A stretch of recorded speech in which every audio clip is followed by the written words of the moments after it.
En medio de un apagón de más de 40 horas en La Habana, en el Vedado como tal, casi todo el Vedado apagado. Eh, no solamente apagón eléctrico, sino apagón, apagón de internet.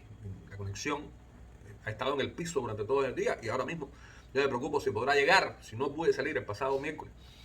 No fue producto de dejadez o de no trabajar y buscar urgentemente la información, sino que la información no llegaba. Producto de que no había electricidad, no había internet, no había forma de saber qué había pasado en el pleno comunista. No es que ahora haya luz, como ya se dan cuenta, pero estamos haciendo todo el esfuerzo por llevarle a ustedes el análisis desde la isla de los problemas. Pero en medio de este tremendo apagón eléctrico e internet, en medio de manifestaciones cada vez más grandes, más revolucionarias en el sentido más honesto del término, en medio de grandes basurales en toda La Habana que se convierten en incendios, cierre de vías, pues los comunistas realizan un pleno extraordinario, casualidad, siempre hacen lo mismo, y después hacen la Asamblea Nacional de los Niños Cantores, como decía Carlos Alberto Montaner. Lo cierto es que para ratificar, o sea, tan débil es este señor, el gobernante Díaz Canel, de que él tiene que aparecer este general de brigada, Amado, con una carta y presentarla. Esto es lo que dice Raúl, porque además parece que hay una gran fractura dentro del Partido Comunista.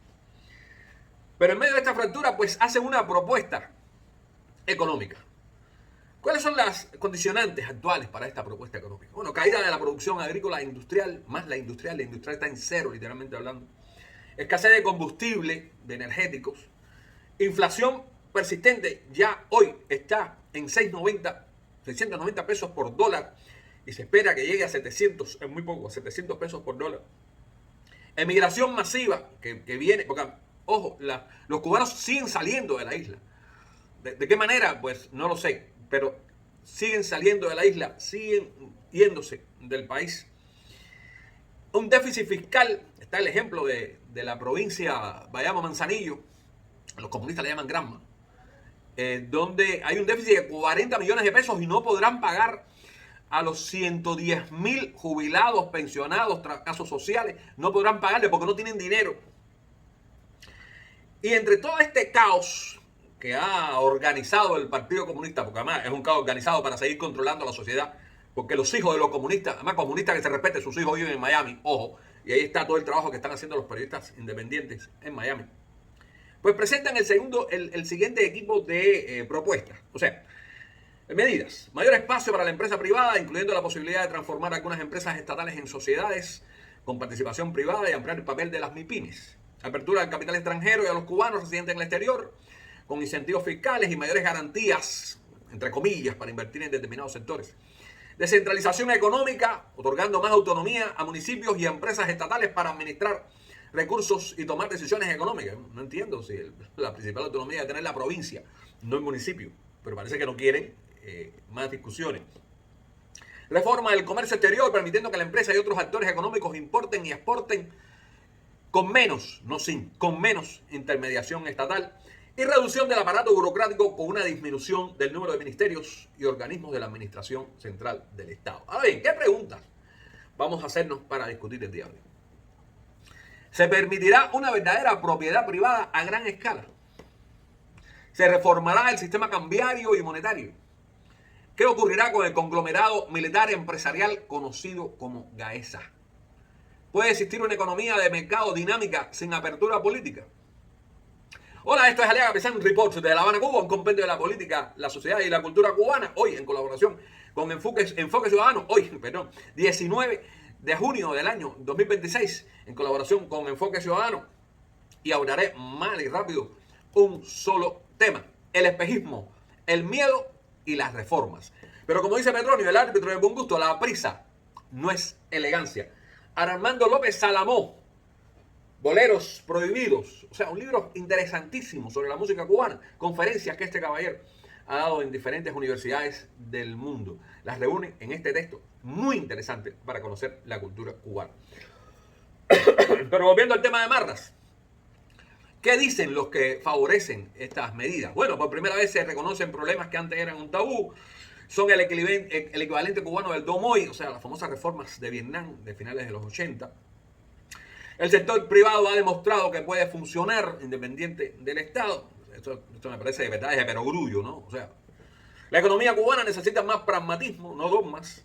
Y el contexto internacional obliga a cambiar. Y ojo, hay que atender ahora mismo a lo que ha planteado en la Unión Europea con respecto a Cuba.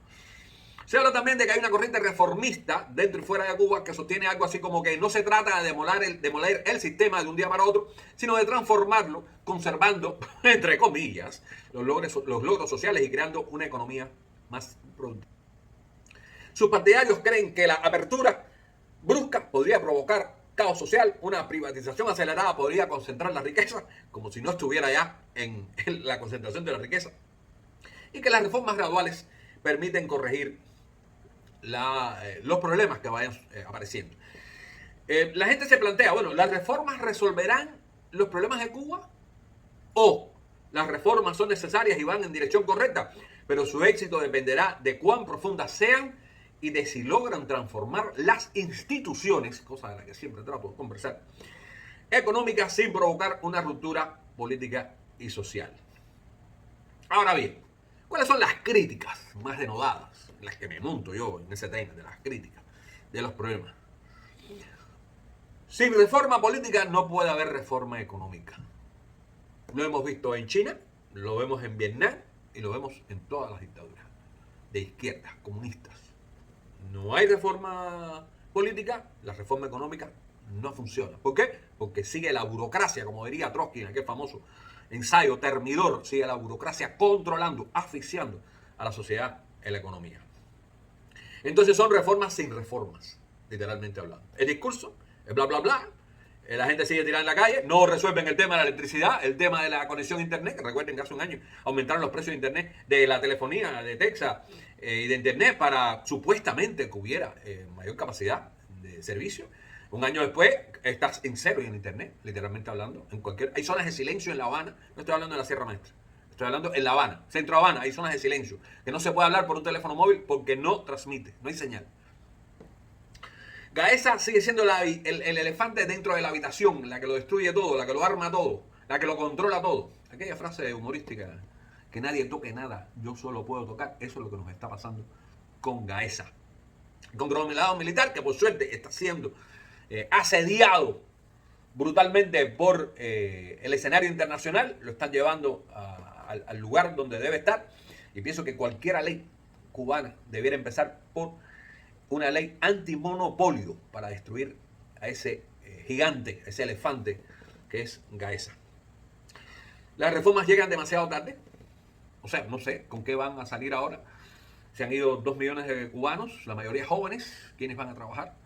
La planta industrial está en el piso, la agricultura, no existe agricultura, se está importando casi todo de Estados Unidos, por cierto. Entonces llega demasiado tarde. No son reformas estructurales, sino medidas de supervivencia. Es el gobierno tratando de sobrevivir, tratando de dar quitándole presión a la válvula. Recuerden aquella expresión, sacarle presión a la válvula para que no estalle, y el país está a punto de estallar. Recuerden que se lo estoy diciendo, el país está a punto de estallar. Una crítica desde la izquierda habla de que se está abandonando el socialismo. Bueno, imagínense ustedes qué vamos a pensar de la izquierda. Bueno, aquí vimos a Pablo Iglesias, este español socato, viniendo aquí a dar muelas, imagínense usted. Pero bueno, ¿a qué nos enfrentamos? El problema económico en Cuba no es la ausencia de mercado, sino la concentración de poder. En Cuba hay una capacidad productiva que está en sus individuos, en la mentalidad de sus individuos. Por eso cuando el cubano sale al exterior, Estados Unidos es el ejemplo, pero además las diferentes comunidades cubanas en cualquier país inmediatamente se convierten en comunidades exitosas porque trabajan, cumplen la ley. Bueno, ¿y por qué en Cuba no lo hacen? ¿Que son malos los cubanos? Es que es malo el gobierno. Mientras el Estado partido y estructuras como esa mantengan el control de los sectores estratégicos, las reformas podrían generar cierto crecimiento, cierto, pero no necesariamente competencia, transparencia ni prosperidad. Por eso, para unos, estas reformas son el inicio de una transición al estilo chino o Vietnam. Para otros es un intento de salvar el sistema político y salvar el pellejo.